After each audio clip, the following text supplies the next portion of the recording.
Yes, bwakeye bute weho unkurikiye, bwakeye bute wowe uri kunyumva, bwakeye bute wowe uri kundeba. Nizere yuko ibintu ari amahoro, nizere ko life ari Gucci, nizere yuko ukomeje gushima Imana.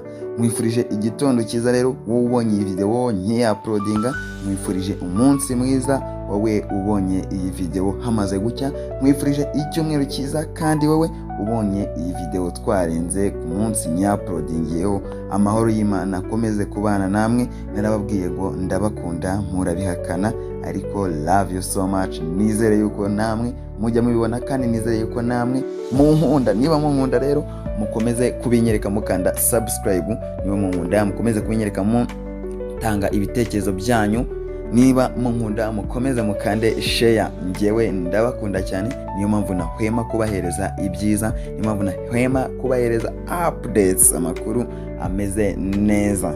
Uyu munsi rero nje gushyira umucyo ku nkuru y'igihuha imaze iminsi yumvikana, inkuru y'igihuha imaze iminsi ibica ku mbuga nkoranyambaga. Niyo mpamvu tuba twitonze twanga gutangaza amakuru y'ibihuha, tukavuga tuti let's wait and see, reka dutegereze ubundi turebe ikibuga kirajya he, kitazatwicurikiraho, kitazicurikira ku bantu bacu bafite amakuru atizewe. Nkavuga ni icyambere ni analyse, icyambere ni ubunyangamugayo no gutanga ibintu byizewe, na gutanga quantité dusize qualité. Ikintu cyambere ni qualité.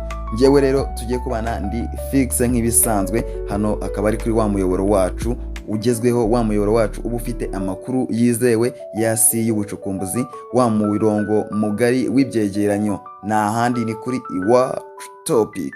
Niyo mpamvu nkwibukije gukanda subscribe weho uri hano uyu munsi utarakanze subscribe.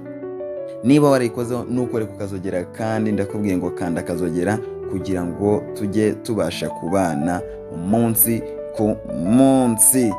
Rero natinze naguhaye ikaze, natinze ndakubwiye ngo wimvemo ikaze. Hano ni wanyu, feel at home kabisa, kuko iyi channel sinjye wayikoreye, nayikoreye wewe unkurikiye, nayikoreye mwebwe muri kunyumva. Uyu munsi rero nje gushyira umucyo ku nkuru yabiciye turi kurangiza iki cyumweru. Ni inkuru y'ifungwa rya Semuhungu Eric. Ngira ngo mwagiye mwumva amakuru menshi atandukanye yuko Semuhungu ari mu maboko ataraye.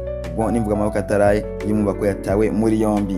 None ninjya mvuga yombi ujye utekereza ukuboko kumwe kugufatiye iburyo, ukundi kugufatiye ibumoso, niyo bita yombi cyangwa se amaboko atarayawe.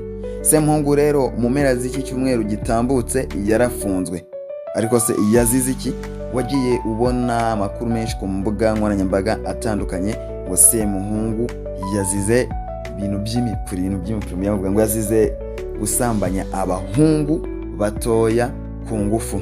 Reka tubyite gufata ku ngufu, ariko nyamuneka nujya wumva amakuru ujye ubanza umenye neza ko amakuru wumvishe atari amakuru kubeshyera umuntu no kumusebya. Ujye ubanza making sure yuko ya makuru ahubwo wewe nuyakwirakwiza utazayazira. Uyu munsi rero nkuzaniye umucyo, uyu munsi nje kubishyiraho umucyo rwose ku nkuru ya Semuhungu Eric. Mwese mwumvise ibyo byose, mbanje kubiseguraho kubwo kuyitinza. Buriya tuba twanze guhita tuzana amakuru y'ibihuha nkayo yose wumvishe, ariko uyu munsi reka ngo ushyirireho umucyo. Nawe niba utaruzi icyo Eric Semuhungu yazize ukimenye uyu munsi, kandi ndagushimiye wowe utarakwirakwije igihuha nyuma yo kubibona nk'uko nguko.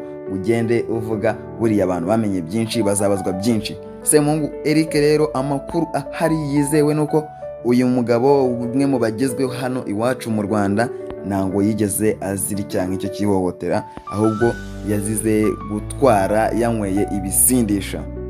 Byumve neza, Semuhungu Eric yazize gutwara yanyweye ibisindisha. Wowe nkurikiye ntuzagwe mu Kigali nk'icy'abandi. Semuhungu Eric rero uti byagenze bite? Ubwo yafatwaga na polisi y'u Rwanda cyangwa se ababishinzwe ari mu muhanda atwaye imodoka yanyweye ibisindisha. Ubundi turabizi yuko igipimo cya BAC cyangwa blood alcohol concentration mu mubiri w'umuntu kigomba kuba ari 0.8. Iyo kirenze rero ugahuha muri kariya kuma bagasanga igipimo cya kirenze 0.8, tayari uba wafashwe. Semuhungu rero niko kagaje guhura nako ubwo yahuhagamo birangira kirenze 0.8 bigaragaza yuko wafashe alcool. Ufungishwa cyangwa se uhanishwa iyihe tegeko rero? Itegeko rigwana rero narindi no gufungwa iminsi 5 na polisi y'u Rwanda, ugatanga ihazabu y'amafaranga 150 y'amanyarwanda. Bivuze ngo Semuhungu rero kuva igihe yafungiwe ubu ngubu iminsi 5 ayigeze kure kabisa, ndetse ubwo akaba ari tayari no gutanga ihazabu y'amafaranga angana n'150 y'amanyarwanda. Nibwo rero umwe mu bantu beba hafi cyane baje kugaragaza yuko Semuhungu ibyo byose ari kumubeshyira, avuga ati baba bamubeshyira banamusebya, ngira ngo ibyo mwagiye mubona ku mbuga nkoranyambaga bavuga yuko yasambanyije abana b'abahungu, sibyo, ahubwo icyo yazize ni ukutwara imodoka yafashe kubisindisha. Ngayo nguko izo nizo nkuru za Eric Semuhungu, nanjye ndi fixe ninjye tubanye muri iki kiganiro, nkaba nshimira weho wankurikiye muri kano kanya, ukankurikira muri kino kiganiro tukabana gitangiye kugeza kirangiye. Mukije gukanda subscribe, like, share ndetse na comment. Wibuke ujye ukanda n'akazogera kujya tujye tubasha kubana umunsi ku wundi.